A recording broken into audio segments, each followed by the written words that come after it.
శ్రీ మాత్రే నమః. ఉగాది నుండి ఏలినాటి శని నుండి విముక్తి పొందుతున్న 5 రాశులు. ఈ నెల 30వ తారీఖు ఉగాది తర్వాత ఏలినాటి శని నుండి విముక్తి పొంది అఖండ రాజయోగం పట్టబోతున్నటువంటి 5 రాశుల గురించి ఈ వీడియోలో మనం తెలుసుకుందాం. ఈ నెల 30వ తారీఖు ఉగాది శ్రీ విశ్వావసునామ సంవత్సరం ప్రారంభం కాబోతుంది కదా. అయితే ముందుగా మనం ద్వాదశ రాశుల వారికి ఆదాయ వ్యయాలు, అదేవిధంగా రాజపూజ్యం అవమానాలు ఎలా ఉన్నాయో తెలుసుకొని ఆ తర్వాత అఖండ రాజయోగం పట్టబోతున్నటువంటి 5 రాశుల గురించి కూడా ఈ వీడియోలో మనం తెలుసుకుందాం. ముందుగా మనం మేషరాశి గురించి తెలుసుకుందాం. మేషరాశి ఆదాయం 2, వ్యయం 14, రాజపూజ్యం 5, అవమానం 7. ఇక రెండవ రాశి వృషభ రాశి ఆదాయం 11, వ్యయం 5, రాజపూజ్యం 1, అవమానం 3. మూడవ రాశి మిథున రాశి ఆదాయం 14, వ్యయం 2, రాజపూజ్యం 3, అవమానం 3. నాలుగవ రాశి కర్కాటక రాశి ఆదాయం 8, వ్యయం 2, రాజపూజ్యం 7, అవమానం 3. తదుపరి రాశి సింహరాశి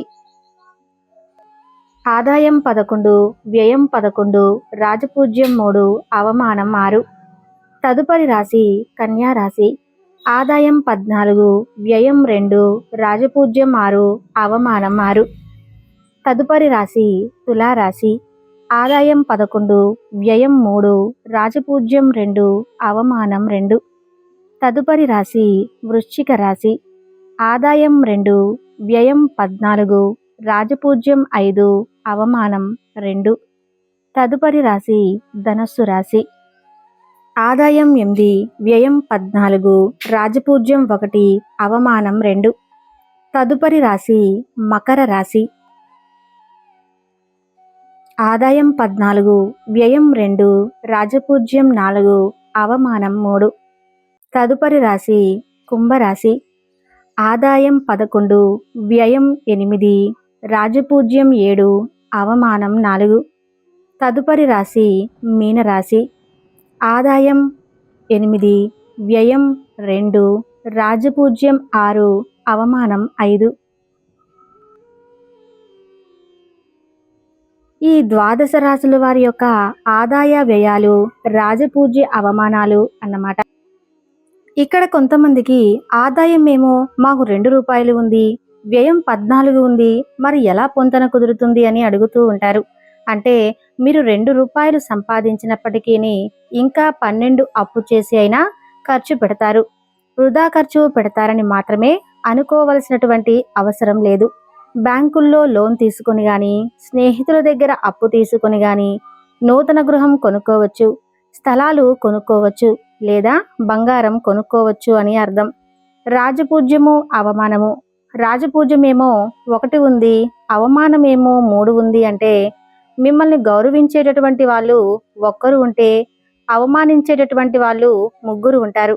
దీంట్లో ఇంకొక అర్థం ఏంటంటే మీ చుట్టుపక్కల వాళ్ళు, మీ స్నేహితులు, మీ బంధువులు అందరూ కూడా ఈర్ష్యపడే విధంగా మీరు ఎదుగుతారు అని కూడా అర్థం చేసుకోవచ్చు. శ్రీ విశ్వావసునామ సంవత్సరంలో కొన్ని రాశుల వాళ్లకు అఖండ రాజయోగం పట్టబోతుంది. అయితే అదృష్టం పట్టబోతున్న ఆ మొట్టమొదటి రాశి తులారాశి. తులారాశి వారి గురించి ఇప్పుడు మనం తెలుసుకుందాం.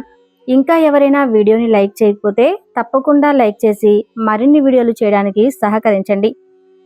తులారాశి వారి గురించి తెలుసుకుందాం. ఎందుకంటే 2013 నుండి తులారాశి వారు ఎన్నో కష్టాలు పడ్డారు, ఎన్నో అవమానాలు పడ్డారు, భరించలేనటువంటి బాధలు కూడా అనుభవించారు. కానీ శ్రీ విశ్వావసునామ సంవత్సరంలో ఆ కష్టాలు, ఆ బాధలు అన్నీ సంపూర్ణంగా తొలగబోతున్నాయి. ముందు 7.5 సంవత్సరాలు ఏలినాటి శని నడిచింది. తర్వాత 2.5 సంవత్సరాలు అర్ధాష్టమ శని నడిచింది. తర్వాత గత సంవత్సరం మొత్తం కూడా అష్టమ గురుదోషం నడిచింది. ఫైనల్గా చెప్పాలంటే గత 12 సంవత్సరాల నుండి తులారాశి వారికి ఎన్నో ఆటుపోట్లు, కష్టాలు, నష్టాలు విపరీతంగా సంభవించాయి. ఇంతవరకు పడినటువంటి కష్టాలన్నీ సంపూర్ణంగా తొలగిపోయి శ్రీ విశ్వావసునామ సంవత్సరంలో విపరీతమైనటువంటి అదృష్టం వరించబోతుంది. ఈ తులారాశి వారిని శ్రీ విశ్వావసునామ సంవత్సరంలో శనీశ్వరుడు 6వ స్థానంలో సంచరించబోతున్నాడు. అంటే అనారోగ్య సమస్యలన్నీ కూడా సంపూర్ణంగా తొలగిపోతాయి. శత్రుబాధలు తొలగిపోతాయి. కోర్టు కేసులు ఏదైనా కూడా ఉంటే వాటి నుండి విముక్తి కలుగుతుంది. మీ శత్రువులందరూ కూడా మీకు మిత్రులుగా మారిపోతున్నారు. అంతేకాదు, ఎన్ని అప్పులు ఉన్నా ఆ అప్పులన్నీ కూడా తీరిపోయి మీరు సంతోషంగా కాలం గడపబోయేటువంటి సమయం ఆసన్నం అవ్వబోతుంది. రోగ రుణ శత్రు బాధలన్నీ తీరిపోయి మీ కష్టానికంటే ఎక్కువ ఫలితం మీకు లభించబోతుంది. అంటే 3 పువ్వులు 6 కాయలుగా మీ జీవితం గడపబోతున్నారు. ఈ అదృష్టాన్ని అంతా కూడా శనీశ్వరుడు మీకు ప్రసాదిస్తాడు.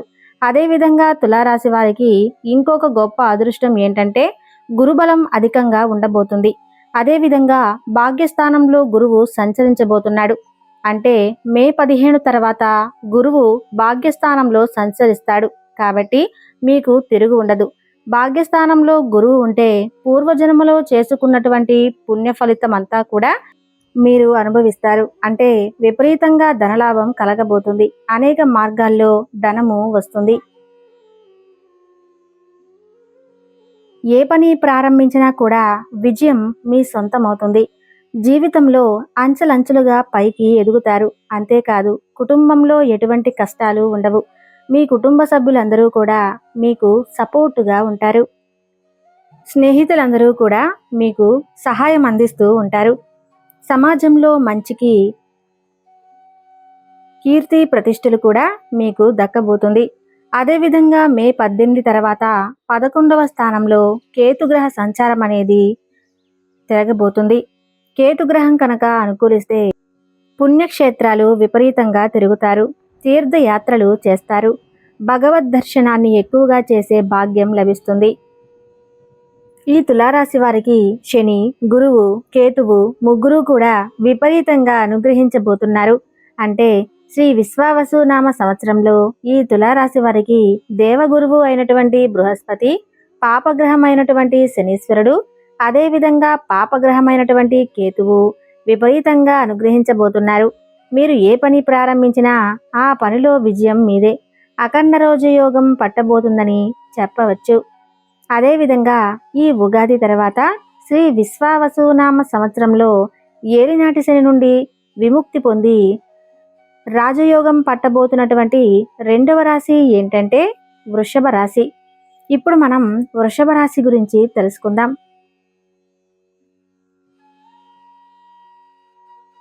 ఎందుకంటే 2.5 సంవత్సరం నుండి వృషభ రాశి వారు కంటక శని దోషంతో విపరీతమైనటువంటి కష్టాలు, ఇబ్బందులు అనుభవించారు.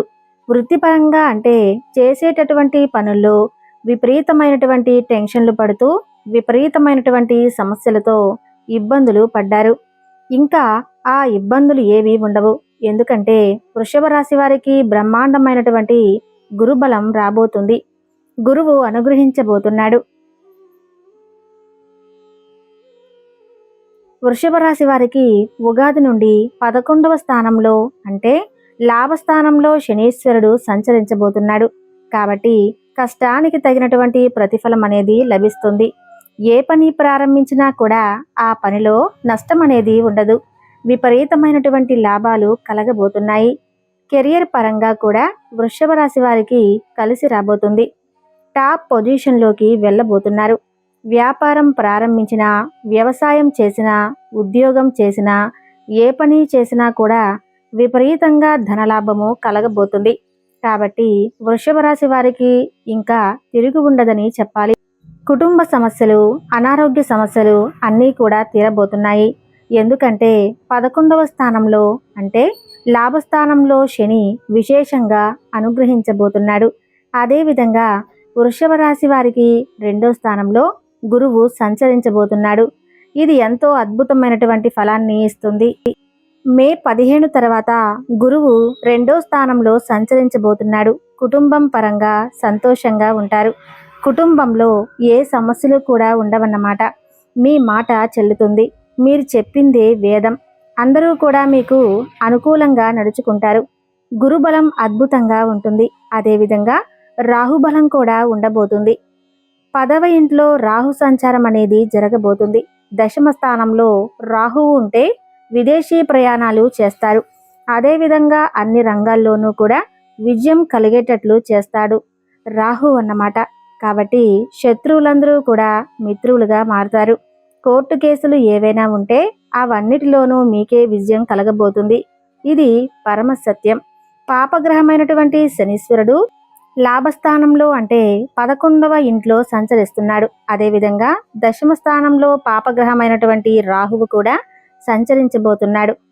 అదేవిధంగా దేవతా గురువైనటువంటి బృహస్పతి 2వ ఇంట్లో అనుగ్రహించబోతున్నాడు. 3 గ్రహాలు విపరీతంగా అనుగ్రహించబోతున్నారు. ఈ వృషభ రాశి వారిని విశేషమైనటువంటి రాజయోగం పట్టబోతుంది అని నిస్సంకోచంగా చెప్పవచ్చు. అదృష్టం పట్టబోయే 3వ రాశి మకర రాశి. ఇప్పుడు మనం మకర రాశి వారి గురించి తెలుసుకుందాం. మకర రాశి వారికి కూడా చాలా అద్భుతంగా ఉండబోతుంది. ఎందుకంటే ఈ మకర రాశి వారికి రాహుకేతుల బలం అనేది లేకపోయినా కూడా 7.5 సంవత్సరాల నుండి శనీశ్వరుని విపరీతంగా బాధలు పెడుతూ వస్తున్నాడు. ఈ మకర రాశి వారిని అన్నీ కలుపుకొని 8 సంవత్సరాలుగా ఏలినాటి శని దోషంతో ఉన్నారు.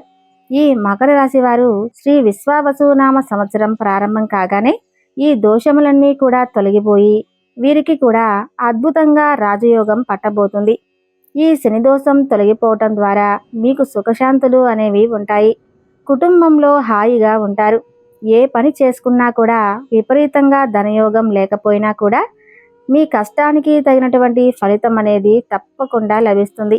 ఎందుకంటే తృతీయ స్థానంలో శని బలహీనంగా ఉంటాడు కాబట్టి మీ కష్టాన్ని తగినటువంటి ఫలితం తప్పకుండా లభిస్తుంది. గురువు సంవత్సరం మొత్తము అనుగ్రహించకపోయినా అక్టోబర్ 19 నుండి డిసెంబర్ 5 మధ్యలో గురువు అనుగ్రహం కూడా మీకు ఉండబోతుంది. కాబట్టి మీకు కూడా ఈ విశ్వావసునామ సంవత్సరంలో అద్భుతంగానే ఉండబోతుంది. మంచి ఉద్యోగం లభించడము, వివాహం కావడం, సంతాన ప్రాప్తి కలగడము, నూతన వస్తువులను స్థలాలను కొనుగోలు చేయటం కూడా ఈ మకర రాశి వారికి జరగబోతుంది. కాబట్టి మీరు భయపడవలసినటువంటి అవసరం లేదు. అదేవిధంగా మిథున రాశి వారికి, కన్యా రాశి వారికి కూడా విపరీతంగా కలిసి రాబోతుంది. ఎందుకంటే మిథున రాశి వారికి ఆదాయం చూస్తే 14, వ్యయం చూస్తే 2, రాజపూజ్యం 4, అవమానం 3. కన్యా రాశి వారికి కూడా అంతే ఉంది. ఆదాయం 14, వ్యయం 2 అంటే 14 రూపాయలు సంపాదిస్తే 2 రూపాయలు మాత్రమే ఖర్చు పెడతారు. 12 రూపాయలను మీరు చక్కగా కూడా పొదుపు చేసుకుంటారు.